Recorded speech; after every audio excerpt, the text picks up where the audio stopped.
ibadah yang mereka lakukan, kalau kita baca dalam Al-Quran, syariat-syariat itu sudah ada, walaupun bentuknya ataupun tata caranya masih berbeda gitu. Di antaranya sholat gitu. Syariat sholat itu sudah ada, termasuk puasa kan.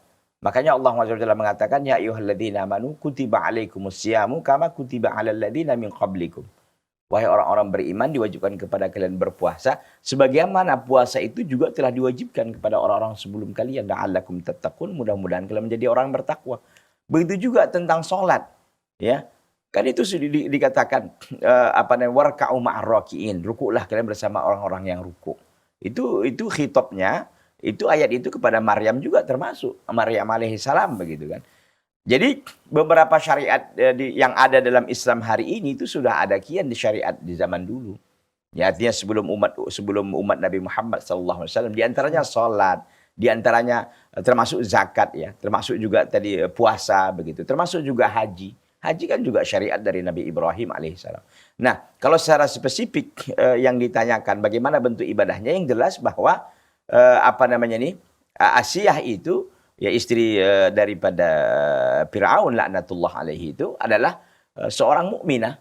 Itu diabadikan oleh Allah SWT dalam surah At-Tahrim tentang bagaimana Allah SWT memberikan perumpamaan kepada orang-orang beriman.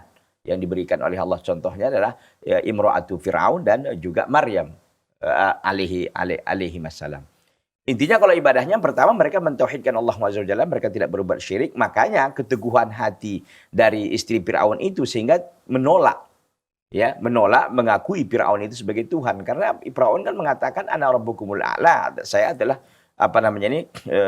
Tuhan kalian yang paling tinggi kan begitu.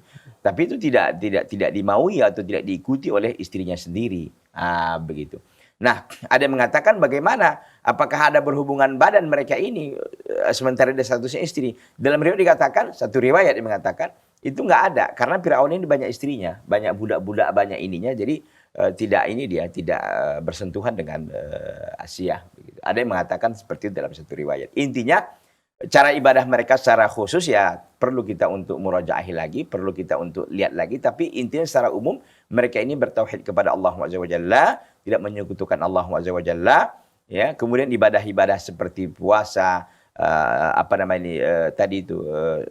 sholat dan lain-lain itu sudah ada, tapi dengan berbagai bentuk dan cara yang tidak sama tentunya seperti yang ada di dalam Islam saat ini.